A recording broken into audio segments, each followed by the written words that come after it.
Hello, Sophia here. I'm wondering if you've ever been curious about what it's like to work with a fashion stylist, or what a sex club is like for someone in a fat body, or what are the weight neutral approaches to PCOS treatment, or what I thought about the Aubrey Gordon Your Fat Friend film. Well, over on the Fat Joy newsletter, I am sharing these personal stories and practical strategies for living in our diet culture world. When you subscribe for free, you'll get an email from me about twice per month. I'm also recording video conversations with incredible fat people, as well as amazing fat allies. And I want to share these people with you. So if you want some more Fat Joy, please go to fatjoy.substack.com. That is fatjoy, FATJOY, .substack, substack.com. And subscribe to get all of this Fat Joy goodness in your inbox. Okay, enjoy the rest of the episode.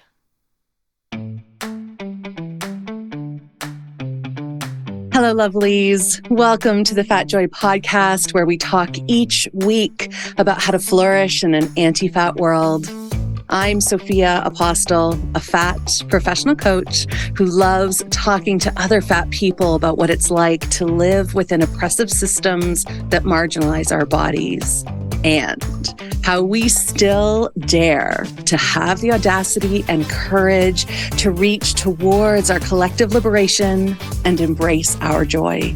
Please know this is an adult content podcast, so there will be swears, we will be talking about harms we've experienced, and we will be rebelling against weight stigma, diet culture, fat phobia, ableism, racism, etc. You can get more Fat Joy goodness, including how you can support the podcast, through my newsletter at fatjoy.substack.com. And for episode transcripts, book reviews, and show notes, head to the Fat Joy website at fatjoy.life. I am so glad you're here. Enjoy this episode. Hello, lovelies. Welcome back to the Fat Joy podcast. I'm Sophia, and I have such a fun episode for you today. Today, I am with Mel Tufts and Emma Deakin. Hello, Mel. Hello, Emma. Hi. Hey. So Mel and Emma are the two incredible genius / goddess / artist people. Oh, please go on. Please go on. Oh, I will. Who took me through my Boudoir photo shoot last week. And we're talking a week later to explore the experience. And also just, I think I've always been fascinated by boudoir photography, why so many people are scared of it.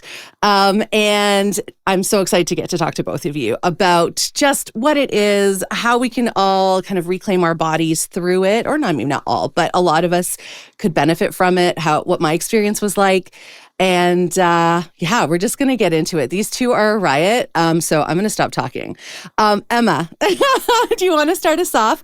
Tell us who you are.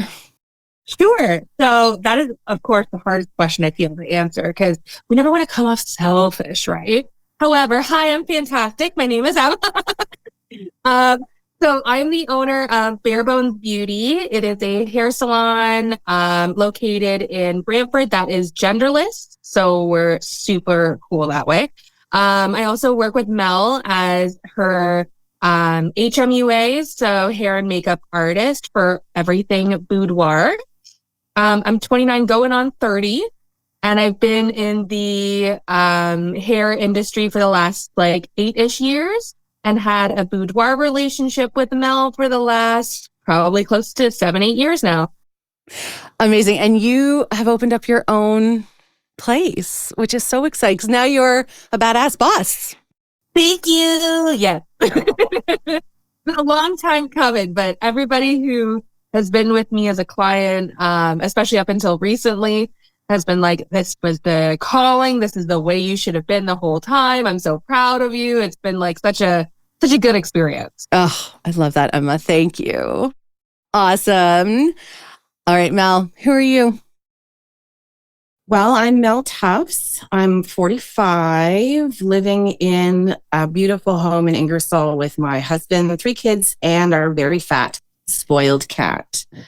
Um, I have a background in fine art and graphic design, IT, office management, you name it, I've done it.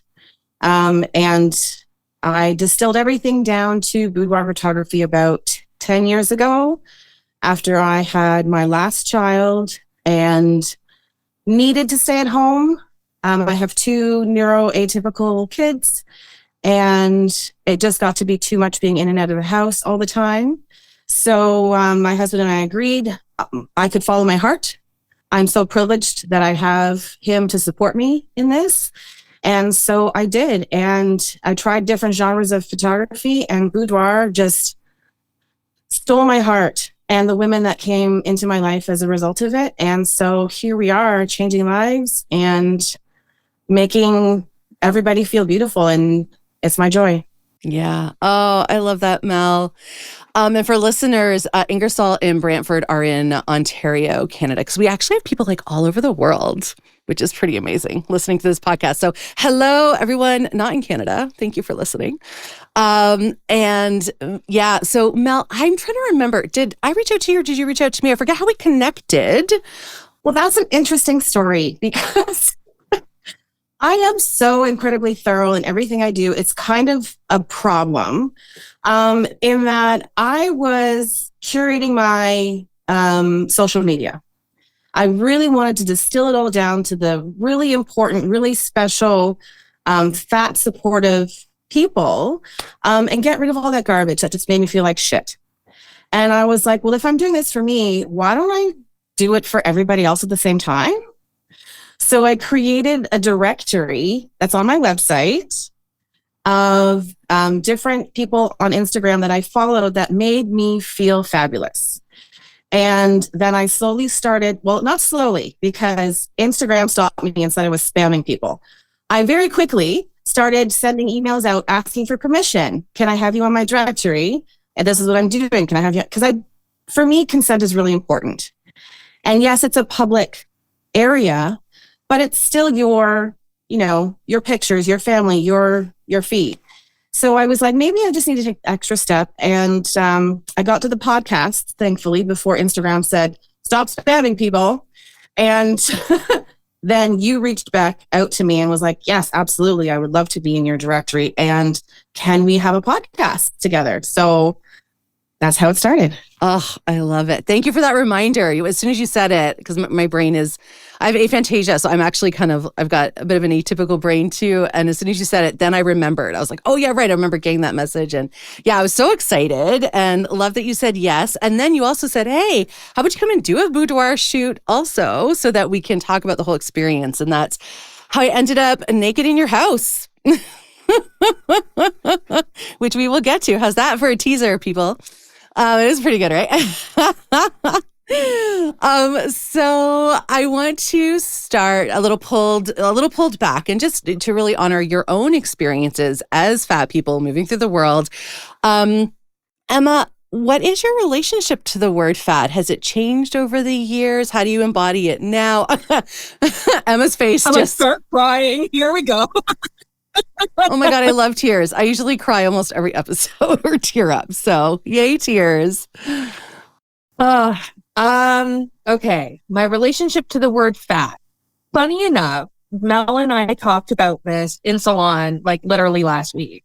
Whenever her and I get together, our brains just like explode with all the ideas and then we have nowhere to put them.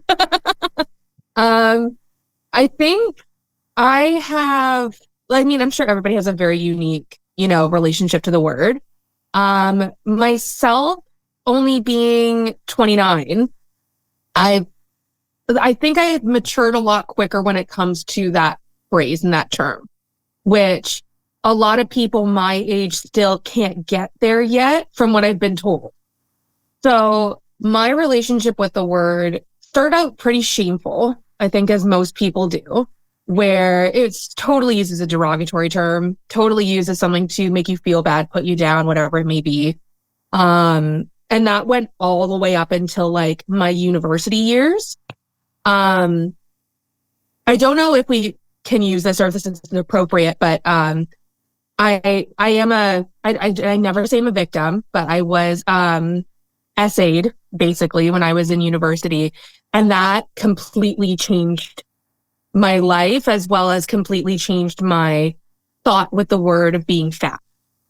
Because there was this thing that kind of happened where I've been taught to not like my body for so long, but now somebody used my body against me, if that makes sense.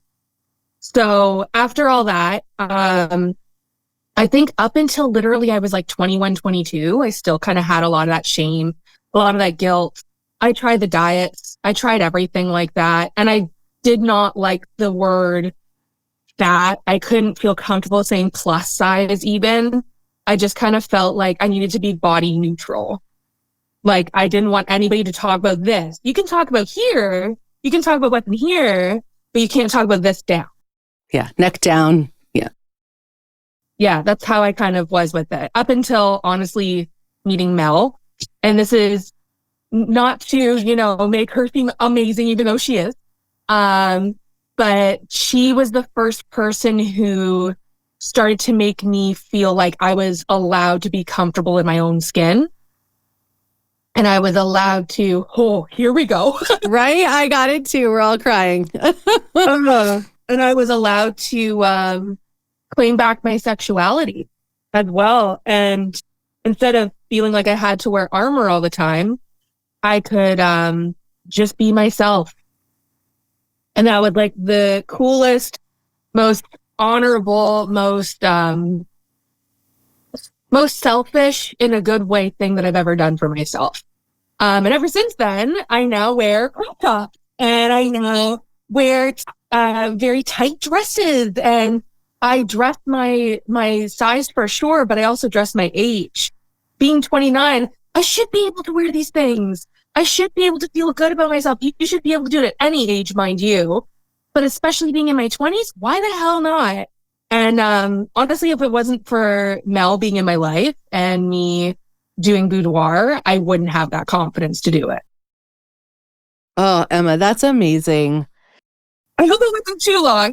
No, oh my gosh. No, it's beautiful. And I am going to say SA'd means sexually assaulted. I just want to, in case anyone doesn't know the acronym. So thank you for sharing that. I'll do a little content. I always do a content note in the episode notes if there's mention of, specific weights or sexual assault or anything like that, so people can know.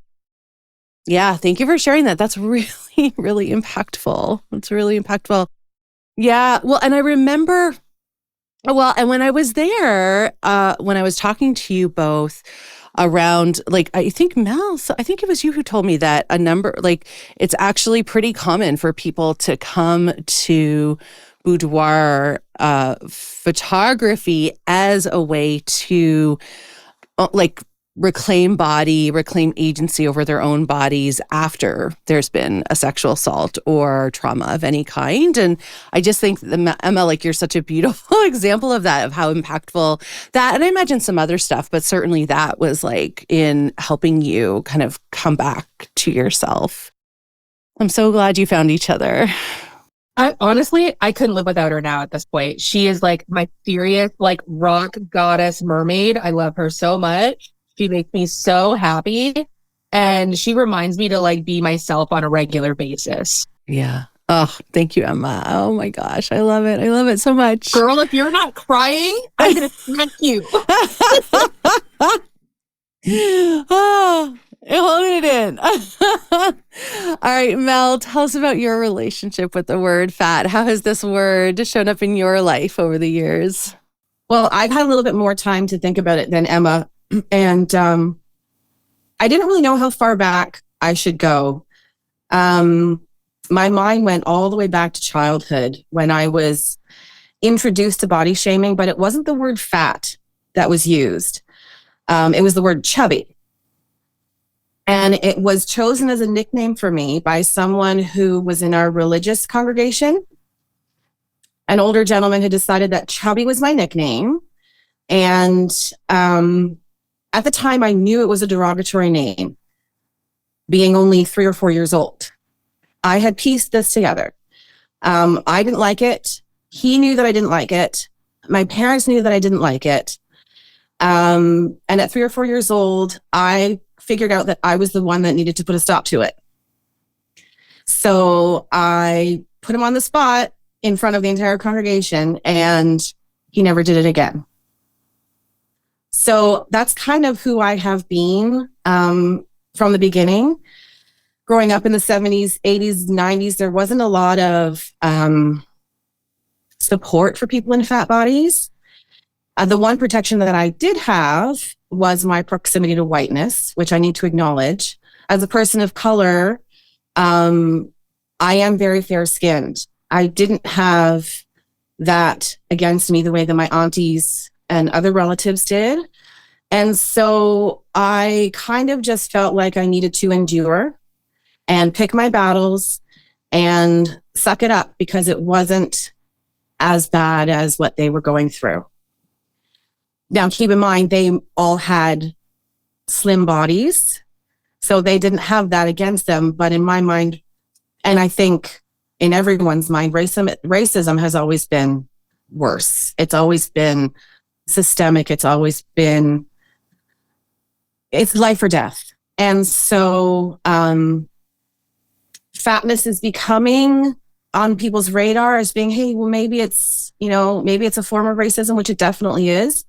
But my proximity to whiteness has also given me a voice and a platform and acknowledgement. And like Emma said, I was valued for my mind. I was a very competent child. I was very organized. I was always the child that was called to help whenever a grown-up needed help. So that is what I built my self-esteem on.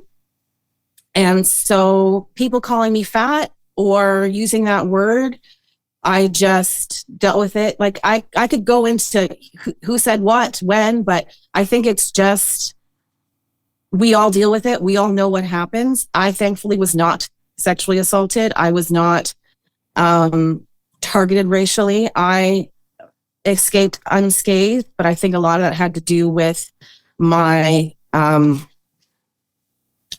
hard exterior that I had to put on at a very early age. People knew, don't mess with Mel because she's not going to take your shit. And so that's who I became. And having my kids and going through, motherhood and all of that, I just became really angry that was the life that I had to live in order to, eventually step into my power. And I really felt like I needed to change all that. As a parent, you always think I'm doing this for my kids, but it has been so much more for me now that I've gone through this journey. And ultimately, yes, they're benefiting. They have a whole mother who loves themselves and who can love them properly and support them properly. I'm not on a slim fast diet. I'm not, chasing the next weight loss drug like all of my relatives were back in the day. So they get to have all of me. And I also have the benefit of now having a spouse that just loves me for me. My first relationship, I thought that if I could change my body and be small enough, he'd love me more. Ultimately, that never works because you can't make yourself smaller and love yourself more. It's completely the opposite. You can't shame yourself into loving yourself. So building this life for myself, I felt like I needed an outlet for my art. And I needed it to be bigger than I was. Every corporate job I'd ever had, I always felt like I was just working for one man's paycheck. And it didn't benefit enough people. And so I just started down this path and it just felt like the right thing to do. So I absorbed all of these other fat activists' words and their love and all of the wonderful things that they've given to us. And it's changed my life. And actually the biggest aha moment, I suppose you could say, is when I was scrolling social media. And because I curate my feeds, I had this beautiful piece of art pop up. And I think this was back in like 2018. And it said, "You're allowed to stay fat." That had never been communicated to me before. That you are allowed, without shame, without any other caveat, stay fat, regardless of your health or any of it. And it just I felt this like explosion in my heart. And it just seeped through my body. And I was on the couch beside my husband. I started to cry. And he's like, "What is wrong with you?" And I'm like, I can just be fat and be okay with that. And it's never occurred to me. And he was like, "Yeah, of course you can. What's wrong with that?" And so then I just kind of started expanding my boudoir photography to be more inclusive. I got, rid of all of the furniture that didn't support fat bodies. I extended my wardrobe that was in the studio to be more than just what I could find, on the rack, so that I could support all of those bodies. And it just feels so good. I don't want to stop. But with that, I'll stop. Oh, Mel, yay. Oh, both of you. I love you so much. We had so much fun in our day together. And no, a cat showed up. Yay. Hello, kitty. Oh, you're both so incredible. And I want to go into the boudoir experience because as I was preparing with I got a manicure, a pedicure, a facial, and a massage. And so, because I was like, why not just treat myself? Plus Mel told me I should. So who am I to say, you can't say no to Mel. Daddy Mel told you to. Now you have to. That's it. A week of pampering. And so I was telling, the different people that were working on my body, what I was doing. And every single one of them said, "Oh, that's amazing. It's so cool you're doing this. I could never do it. I'm not confident enough." And they had a wide spectrum of bodies from thin to fat. And every single one of them said the same thing. And it hurt my heart because I thought, no. You're kind of missing the point. The point in it isn't, I think in any part of our lives, to have the confidence first and then do it. We actually build the confidence as we do it. It's so I think it'd be really interesting for people listening who've never done a boudoir shot, photo shoot, or had that experience to kind of walk them through what it's like and hopefully invite them into a moment of bravery and courage and possibly get one, because waiting for confidence first means you won't ever do anything, because confidence builds by actually doing it. So I showed up. So nervous, so excited. And I will say, so this is my second boudoir shot. The first one I did probably 4 or 5 years ago, maybe longer now, actually. I think it was closer to 7 or 8 years ago. And it was beautiful experience. It was not the person was body positive. I would not say I think they knew about fatness, but it wasn't like your studio, Mel and Emma. It wasn't like your approach where everything was designed to be body inclusive. So, but I think at that time I was still kind of in the beginning of my body positive to fat liberation journey. So I don't think I really knew much different. And it was a really wonderful experience. I did the lingerie. I had beautiful photos. I think there's some, if people go back, 8 years on my Instagram, there are some photos there from it. But for this one, I really wanted to challenge myself. So my goal, and I think I said this in my paperwork, was I really want to be nude.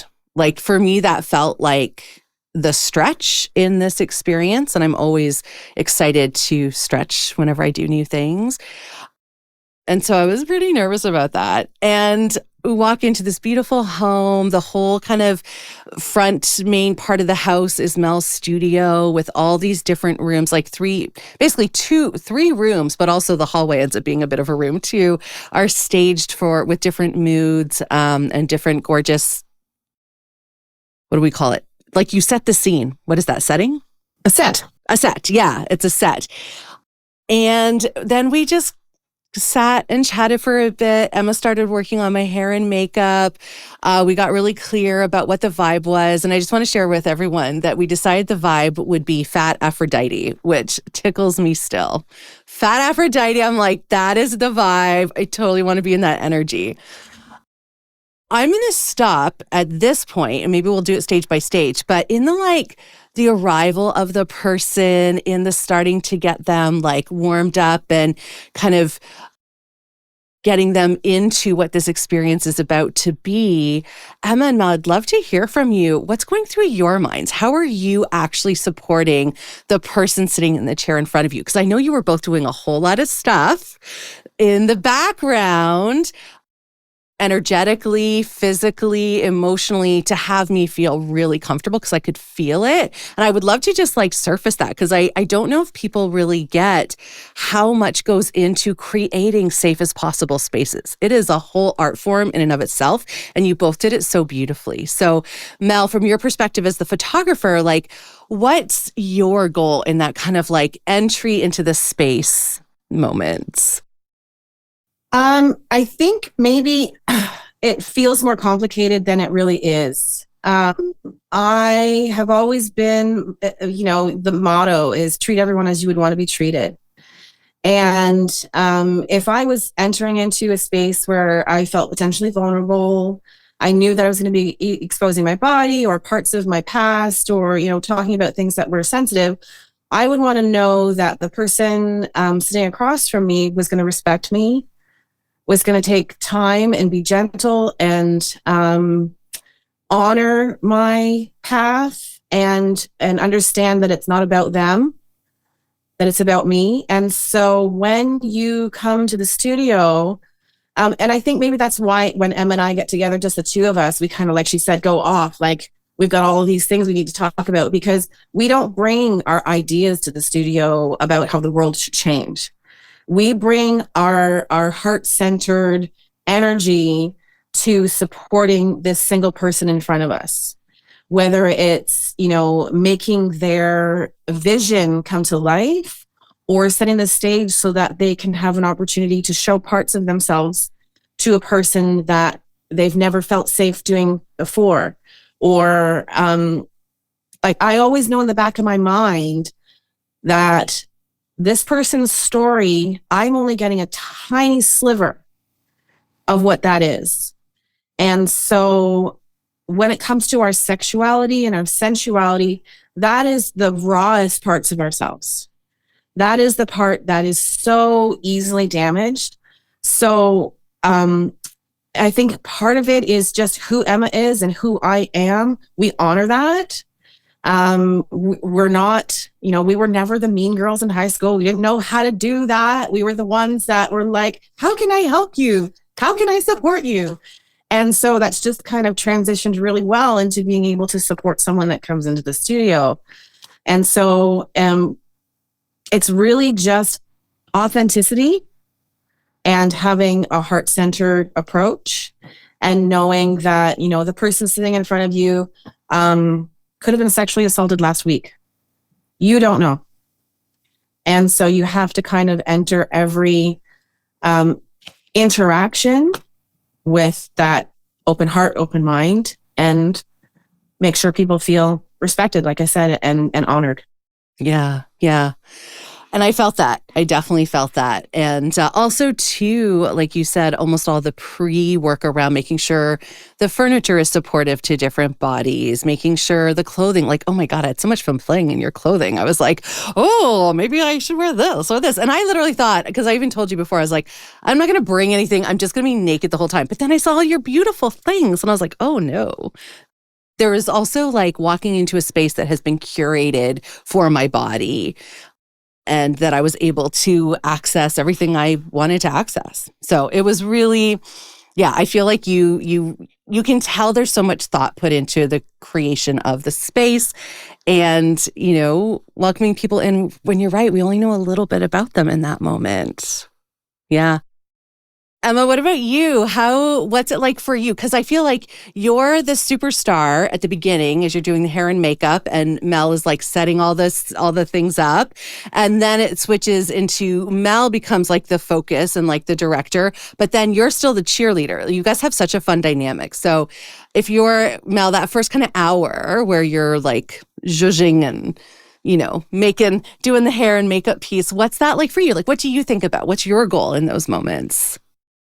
So for me, I think this is why we have a really good dynamic between Mal and myself when it comes to creating a safe, happy, comfortable environment for when people step in for the first time, is that he comes from the aspect of photography for sure, as well as, I would say fat positivity and fat neutrality, where whatever you're reading at the time, she will go off of.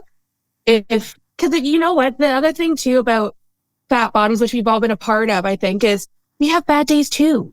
We have days where we're like, I don't want my tummy to show. I don't want this showing. And we work around that. And Mel's really good at making people feel comfortable in that setting. And if they don't want to talk with me, we don't talk about it. It's that simple. This doesn't have to be discussed. So she comes at it, I think, more from that standpoint, where I come from it of a space of, I've been in your shoes.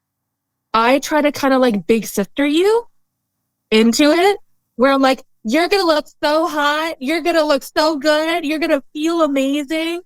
And just making sure that you feel 100% comfortable. And you can tell me things that maybe you may not tell Mel, because I am doing hair and makeup.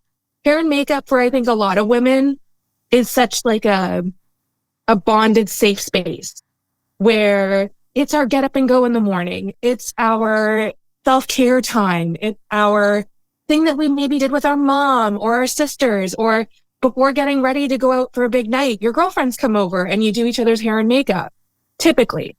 So I think that's where I come from is, how are you feeling? How can we make this better for you, if anything?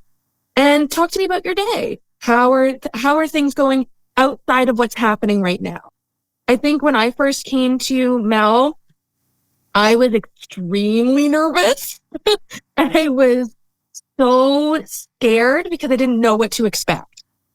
And even though she's so good about sending, a guide for you and having things available online and having a social media presence, you're also still looking at those pictures going, I'm not that. I can't turn into that. That's not me. And that's the whole point, is that's not supposed to be you. You can be whoever you want to be in that space. So I think I come at it from more of like you said, like a cheerleader, big sister, where I'm just like, let's talk about your skin. Let's talk about what makes you feel sexy. What makes you feel good about yourself? Are you someone who likes to have a lot more on the eyes? Do you like a bolder lip? What's your like one thing that you have to put on in the morning before you leave? For me, it's eyebrows. If my eyebrows are not done, I can't move on with my day. For some people, it's a bold lipstick, it's a blush, it's something.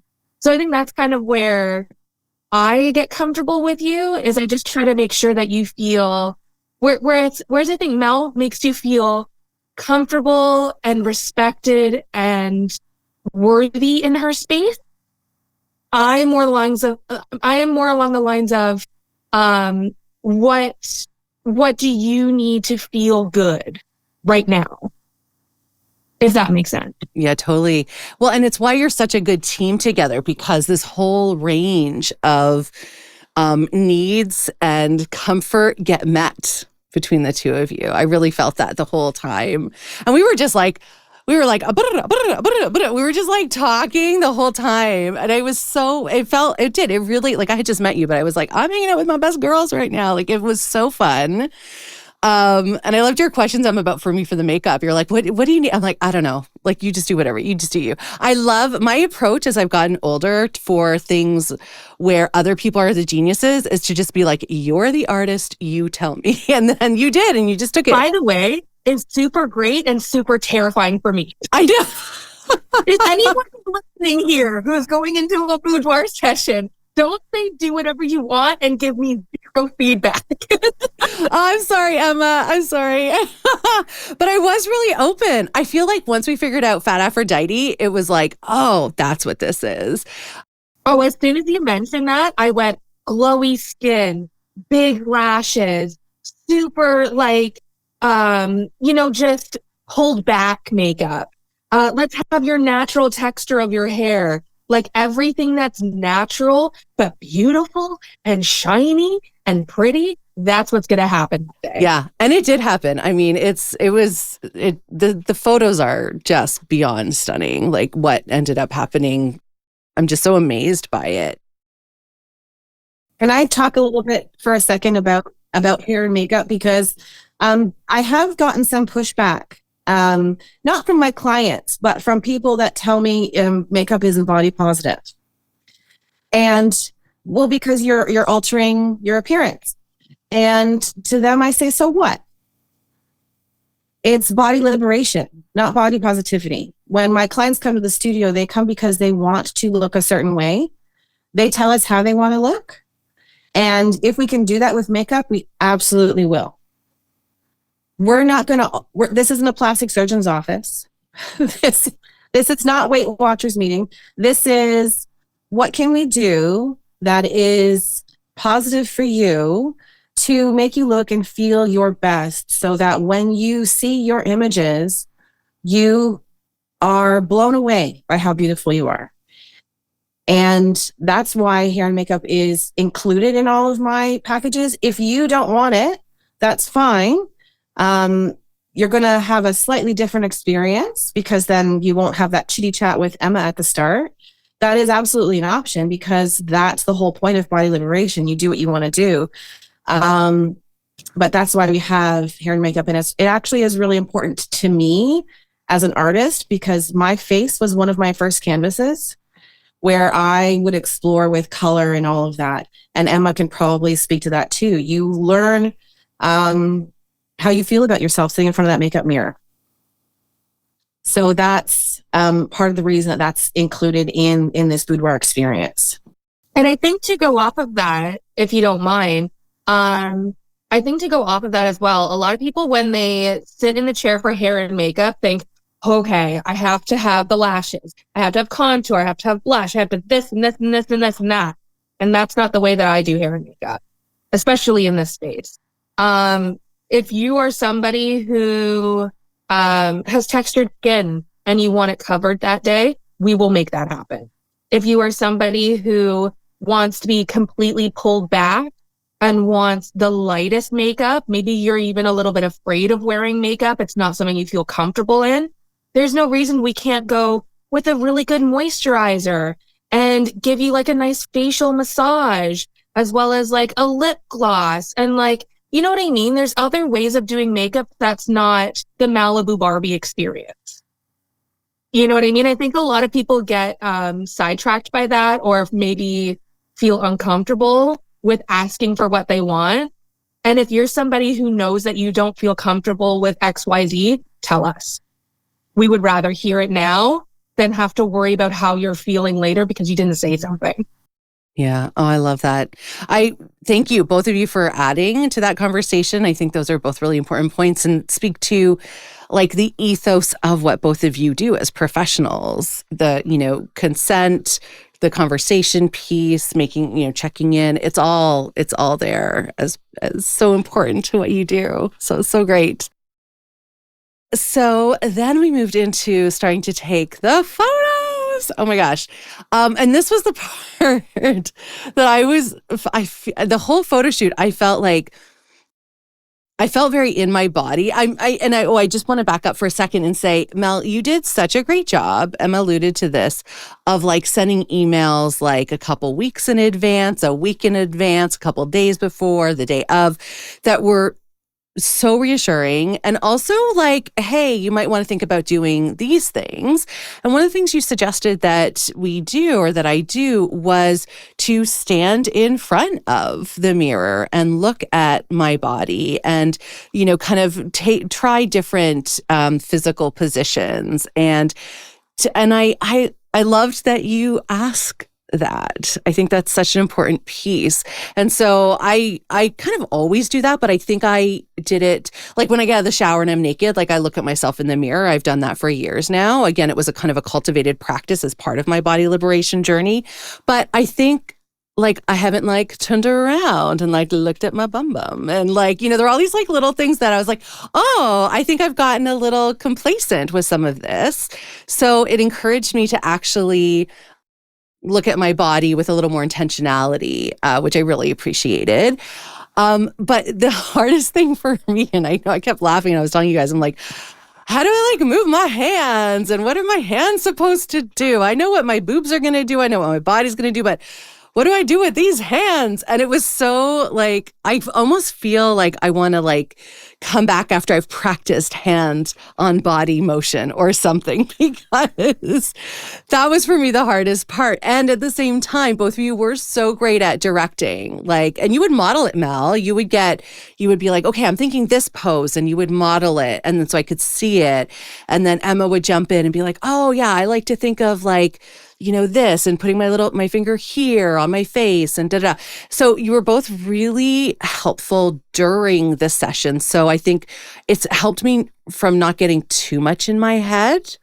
Especially when I was, showing quite a bit. The first shot I did it was like a white shirt kind of open, and we crafted a whole persona. Thank you. I think people find this hilarious because I was like, I don't know how to get into this. And Emma's like, here's the deal. Here's who you are. So I'm like lying on this gorgeous couch, actually where Mel is sitting right now, for those of you watching this on YouTube. I was kind of like sideways, like on my side, kind of like, just kind of lying there. And Mel said, here's the deal.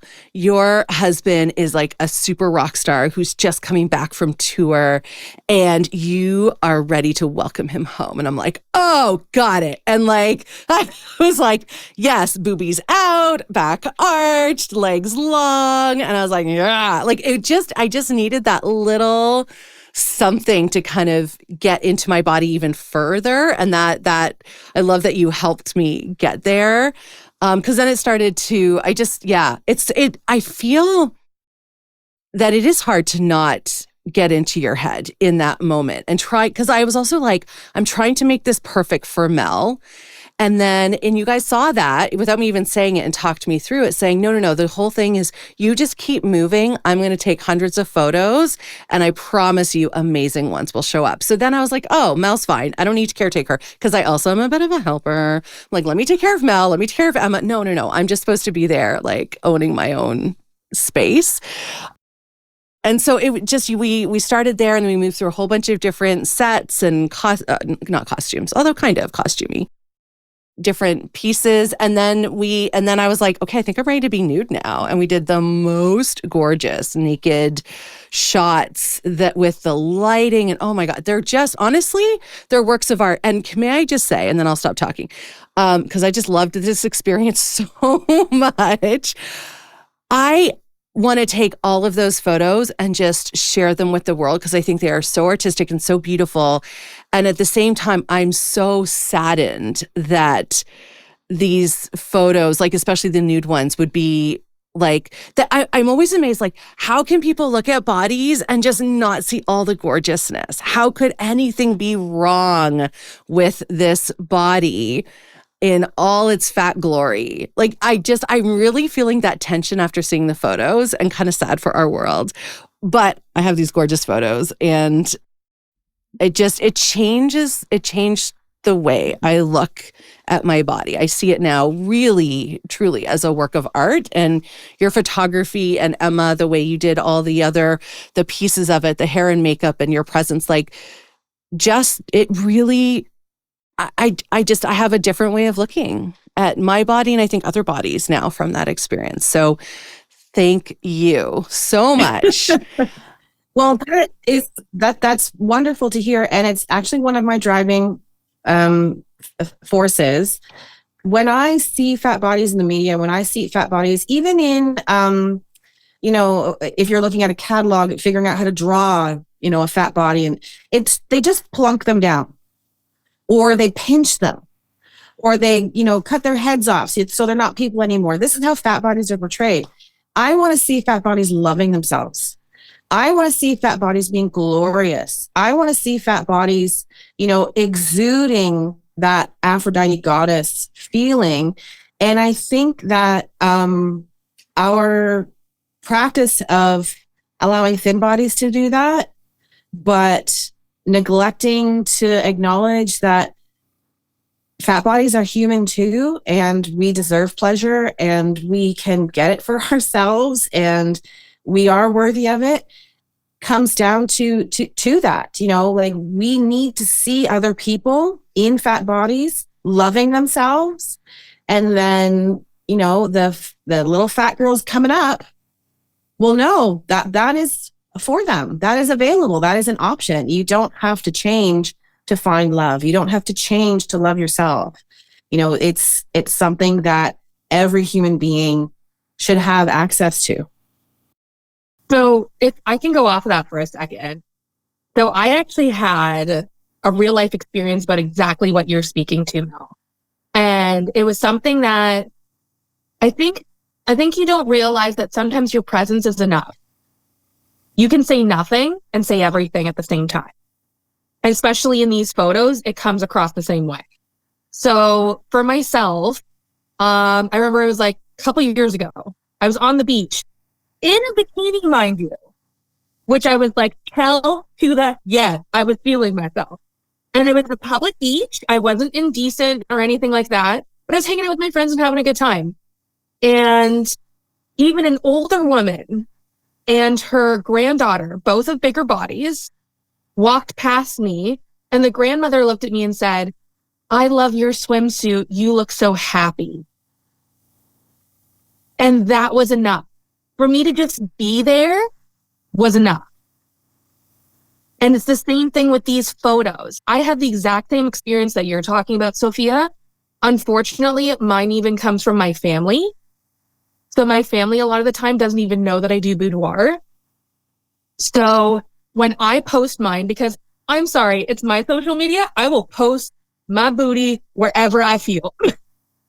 You signed up for this experience when you became my friend. That's how I am now.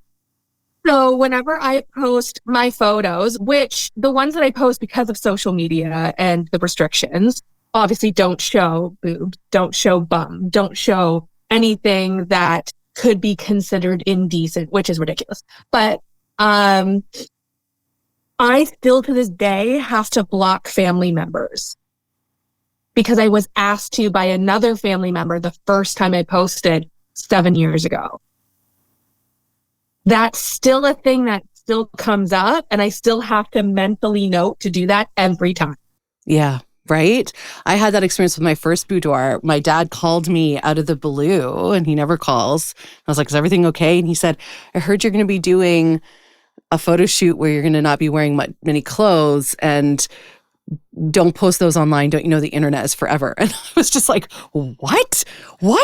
Like, it was such a weird, and of course we started yelling and screaming at each other, and I hung up and I was like, no, I'm going to do whatever the fuck I want. But it was so shocking to me because I'm like, okay, if my thin sister posts photos in a bikini, that's okay. But I'm in like quite not super revealing lingerie, and that's not okay. And that was at the beginning of my journey towards fat liberation. And it was such a moment for me of, oh, right, this is going to piss off a lot of people based on their own conscious and unconscious bias. And I still get to do what I want because I'm a grown-up and I'm not dependent on these people. I get to do what I want. And like, for me, my top value is freedom. So that was such like a big moment for me to be like, oh yeah, I get to do what I want anyway. And so I really feel that, Emma.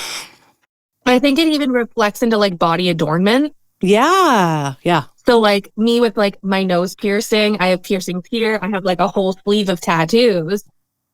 Every time I got a tattoo, every time I got a piercing for myself, because I love my body enough that I want all of this on me. Every person in my family who felt that way about boudoir also told me the same thing about my tattoos, where they're like, why are you doing that to yourself?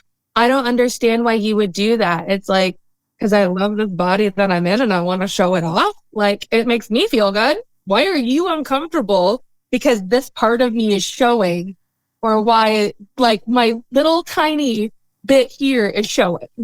I think it's a you problem. Yeah. Yeah. I'm with you. I'm with you. Yeah. I love that. And that the empowerment of choosing your own path, I think, is such a big deal. Yeah. So Mel, I want to ask you, and I'm curious because I know you've thought of some, but you've got some things that you want to share. What's it like for you taking someone, whether it's me, if you want to talk about my experience, I'm happy to share, or others, like through this experience as they slowly over the, couple of hours get more and more comfortable, start to play more. Like, what's that like for you? What do you love about it? What's challenging about it? What do you want to say about your process? Because it is so beautifully done. And also, can I just say too, like some of my favorite moments, Mel, were like, I need the ladder. And then the ladder, Emma grabs the ladder, and then like Mel's like up a ladder, on me. It was like, oh, I'm in like zone of genius moment with this person who has a vision, and I am the goddess Aphrodite. Like, it was just like so pro at the same time. And I just, like, for the sake of art, it felt like I was part of making art, which I was, but I don't know, there was something about the way you do it where I was like, I'm an art piece. I love it.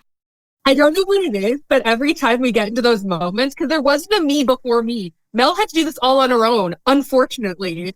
So every time she's like, I need a ladder, all I can think of is from Emperor's New Groove, Yzma and Kronk, where she goes, Kronk, pull the lever. And then she goes, Kronk, like every time.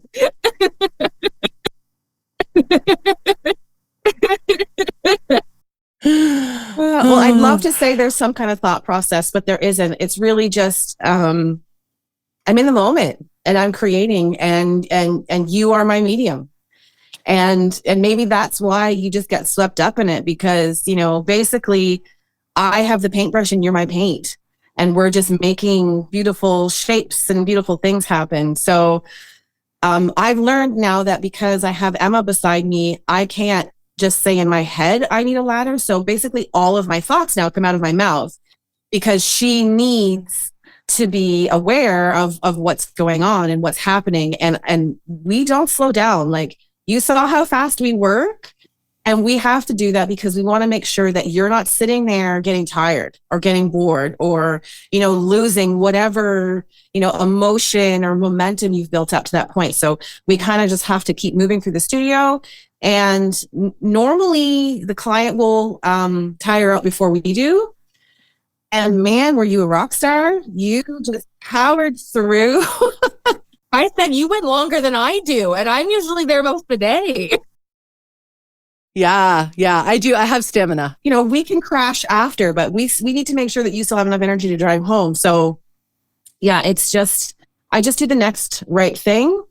And I'm just looking to make shapes and make, beautiful light hit your body. And to me, it's a lot of it's instinctual because of my background in studying art and, ancient pieces of art and statues and all of that. And that's just what comes out. I wish I could say there's a formula, but there really isn't, as Emma can attest to, just kind of like here, there, and everywhere. I love it. Yeah. And it felt very intuitional and focused. And I feel like that's, I'm going to use a coaching term, that's what we would call like unconscious competence, where you just know what you're doing and it just flows through you. It's like state of flow, which is amazing. Well, and I know that there are some photographers that have, this is my flow. These are the poses we're going to do in this order, and this is how it's going to work. And you end up with the same pictures every single time. And so there's no originality. There's no collaboration between the photographer and the client.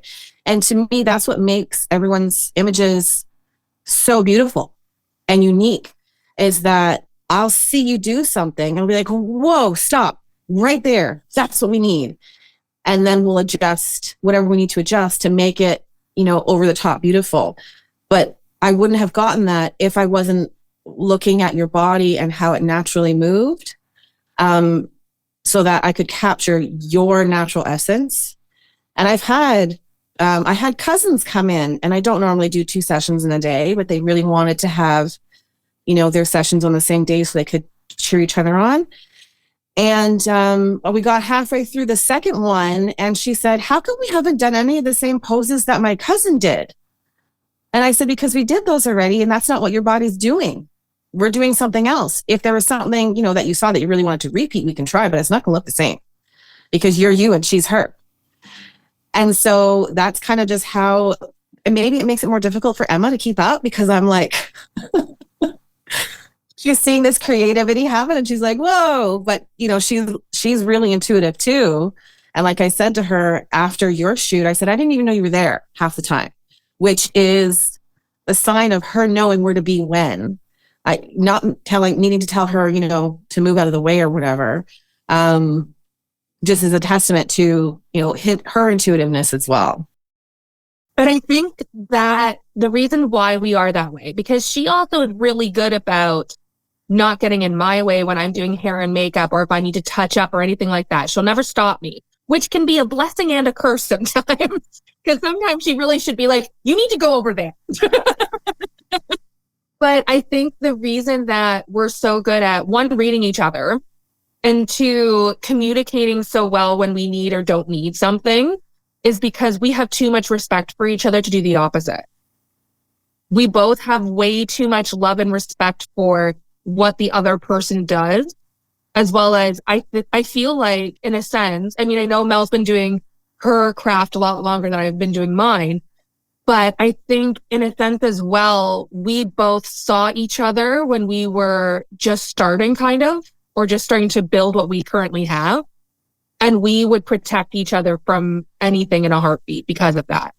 So with that being said, we want to make sure that you have the most flawless time. If there is an issue, you don't see it or you don't know it's happening. And that's why sometimes it won't even be pull the lever cross. It'll be, she just looked at me and I'm like, "Yep, on the way." Yeah, it's a really fun dynamic to be part of. I mean, I loved it. And I also want to highlight too, just for people listening, if you are in the Ontario area and want to work with Mel and Emma, please do. Or if you want to travel, I mean, they're worth it 100%.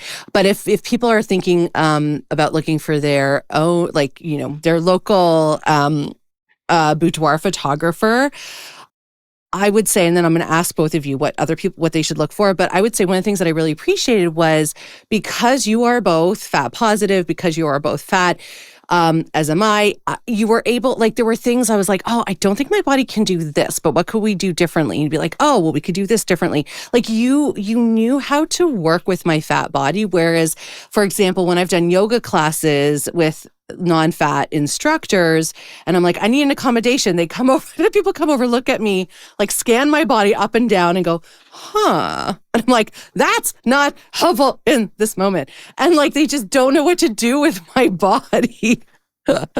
Whereas both of you were like, "Oh, okay, so try this, or can you do this? And what about this?" You know how to work with different bodies. And it changed the experience because I never had to worry that my body was going to be an inconvenience or an obstacle or a problem, like so many of us feel the moment we leave our homes. And that meant so much to me. I felt so safe. I felt so taken care of. I also too, there was a humor in it too. Cause remember Mel, we were doing some poses on the bed on these gorgeous red satin sheets. And we were joking about okay, I'm just going to jump and then wiggle. And there's nothing glamorous about it. Or just or even if I was on the floor, we were on the floor and you were modeling, I think you joked, you're if your husband tries to help you up, you're no, hang on. Let me just I'm going to find my way up. And I was that's what I do too. So there was just a real comfort being in the presence of other fat bodies and able to move my body in whatever way felt good. And it didn't have to be a certain thing or a certain way. And that was huge. I don't think I've ever been in such a safe body space before. And again, I'm nude, right? So my boobs are flapping around and my bum is out and I'm so aware of my belly and none of that mattered. I was "Oh, this is great. I can just be in my full body and move it around the way that works for me. And that was really like, again, life-changing. That's a life-changing experience. It's like giving birth. You didn't know you could do it until you did it. Yeah. I love it. What else do you want to share? What else feels important to share with people listening? Mel, we'll start with you. What do you want people to know? I didn't know that question was coming. Oh, okay. You can say anything you want. What's in your notes that you haven't shared that you want to share? I think that I'd like to talk a little bit about social media and fat bodies and how them existing is seen as perverse, and they're either taking up society thinks they're either taking up too much space or they're being fetishized, and there's no in between. And I really feel that each individual person, whether they come to see me or not, you can come to see me and I'll help.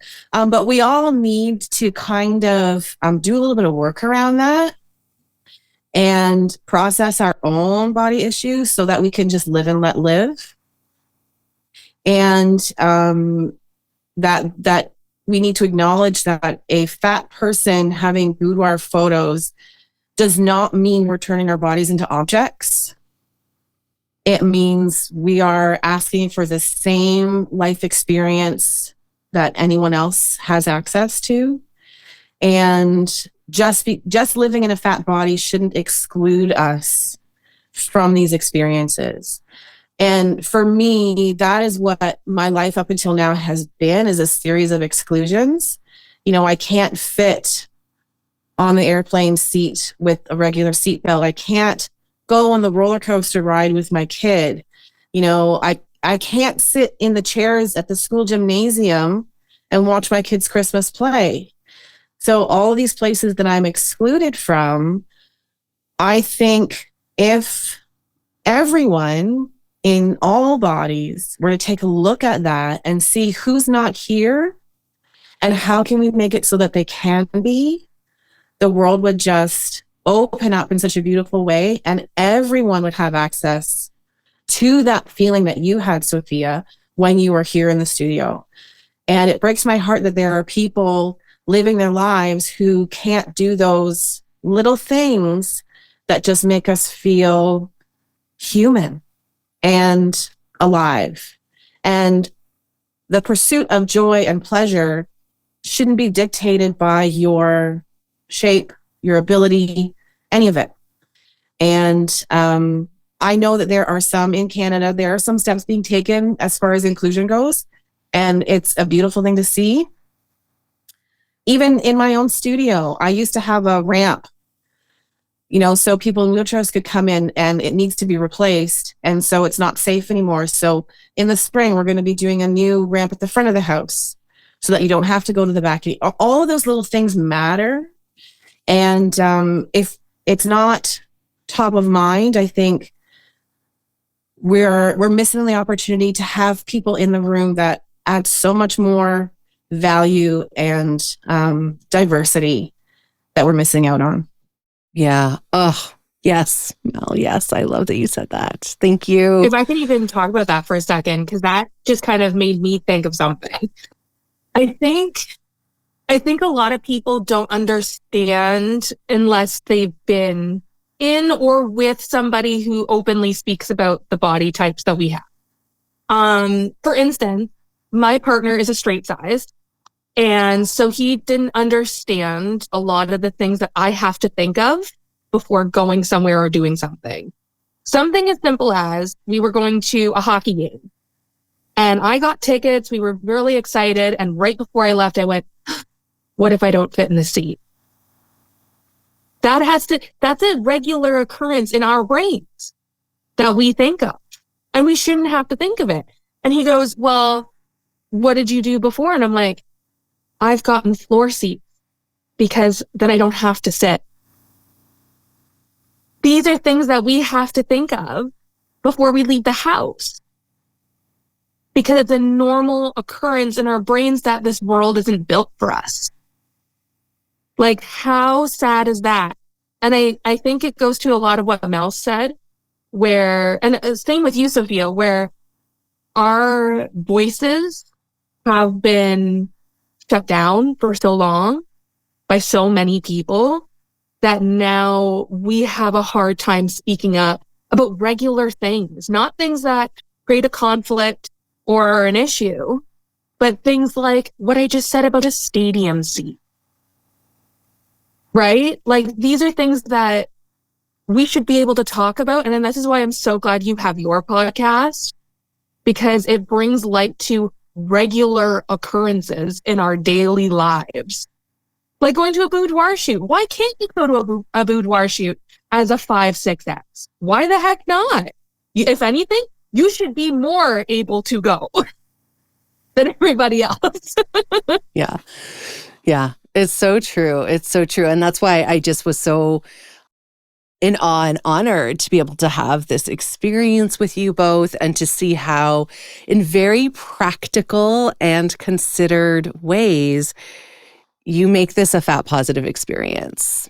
And it's really, really special what you do. And I'm so grateful to have been able to experience it. I am going to share some of the photos. I totally want to just like break the algorithm and like share all, but I will share the ones that are a little more, that won't break, I guess, community guidelines, blah, blah. Well, I can set up a password protected gallery if you want to share that with anybody. And then you can do that too.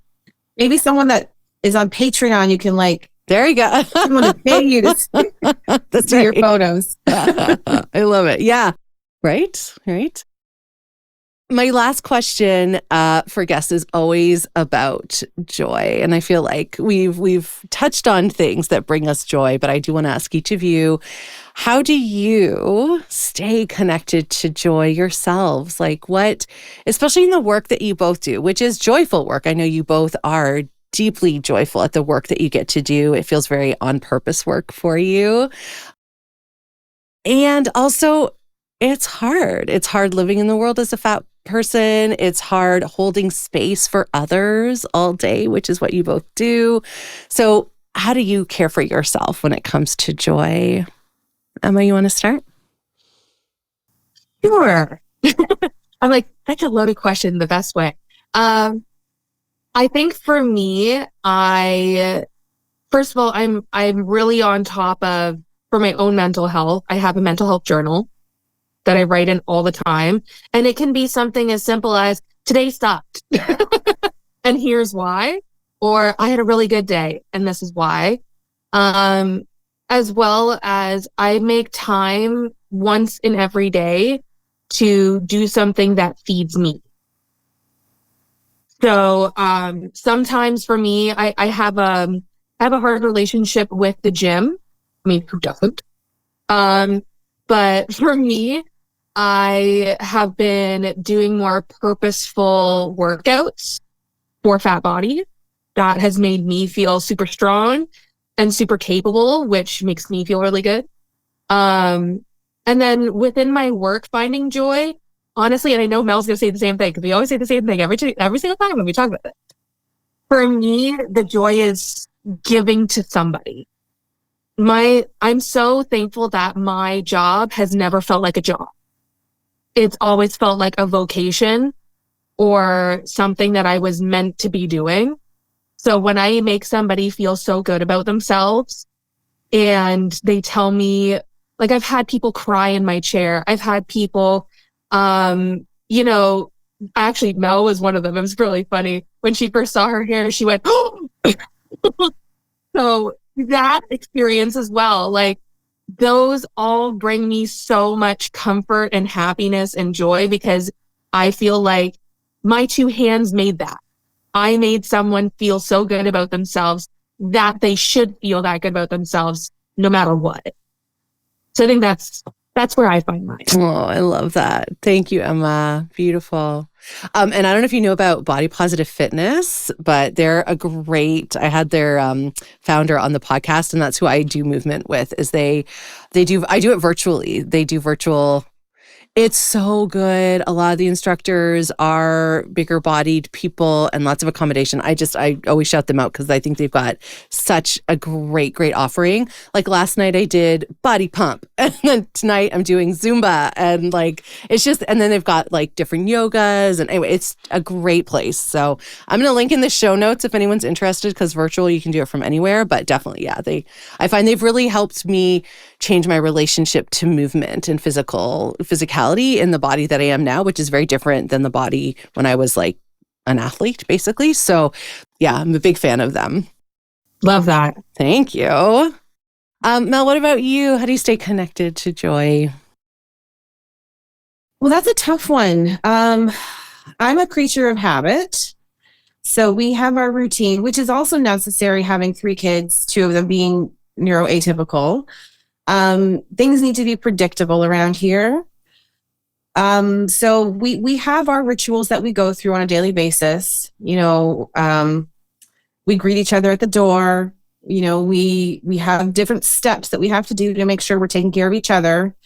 And those things I have to lead those things. So having those rituals in my life keeps me very grounded, and it allows me to feel safe in my home. And when you feel safe, you open yourself up to whoever you're naturally going to be. And to me, that's being creative. So that allows me the mental space and the time to paint or draw or, you know, photograph things other than women, and just stay really connected to that artistic side of myself. And also, when I'm busy in the studio, that's actually when I am the most joyful. When I have a backlog of images that I need to edit, I know I can escape into that. And that brings me a lot of joy too. I know that's the part of the job that a lot of photographers hate. To me, it's just as joyful as the photography work itself. It's an extension of that, because then I get to relive that, you know, caterpillar to butterfly moment that happens with every single client. And actually, Emma was asking me about my boundaries and how do you protect your boundaries in the studio, because people are coming in with all kinds of preconceived ideas of what you do and how you're going to do it. And because I have my systems in place, who I am and my parameters are pretty clear up front. You know, you came to the studio and I hope you already knew who I was and what I was going to be doing for you and what that was going to look like. And so because we have that in place, I can then just enjoy the time with you. And for me, especially when I first started out doing boudoir photography, it was a healing that happened every single time for myself. Seeing a woman in front of me with, you know, this body part or that body part or whatever that looked like mine, I saw her learn to love and lean into that. And so then I started to learn to love and lean into my own, you know, imperfections. And that, you know, it's just like a circle of joy. It just keeps coming back around. Oh, that's beautiful, Mel. Thank you. Oh, you two are some of my favorite people. I am so grateful I got to spend time with you, like a whole day with you last week, and that you both agreed to come and share the experience of yourselves and what you do with everyone who's listening. It's just, whenever I feel deeply distressed about the state of the world, which is most of the time, I think about a conversation like this, and I was like, here are people who every day wake up and are, just by their presence, by how they approach their work, how they interact with other people with a lot of consciousness, a lot of purpose around equality, social justice, equity, all that good stuff, are changing their circle. And that has to have ripple effects. And I have to believe that that is what is going to have big impact and hopefully eventually save us before we burn in the flames. So thank you, right? So I can go to back church. Yeah. So thank you for doing the work that you do. It is hugely impactful. And I'm so grateful that you are out in the world doing it and that you came to talk about it. So thank you both. Thank you for having us. Honestly, I just feel like I got to be like the bonus mom today. So I just got to like tell everybody that they're awesome and tell everybody that they're great and that they deserve health, wealth, and happiness. Yes, right? All right, lovelies. Thank you.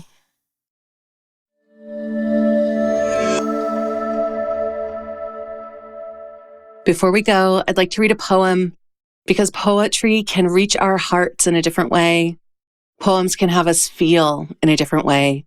And that's what this podcast is all about. Expanding our hearts, deepening our empathy, and inviting in joy. So each week, you get a new poem.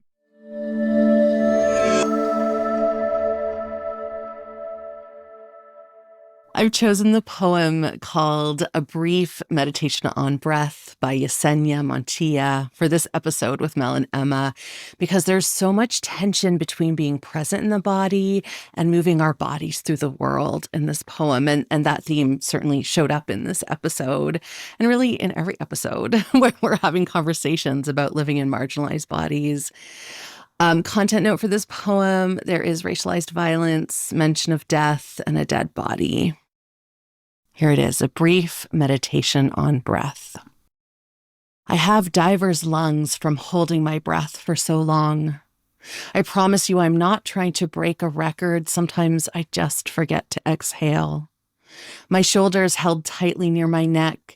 I am a ball of tense living, a tumbleweed with steel-toed boots. I can't remember the last time I felt light as a dandelion.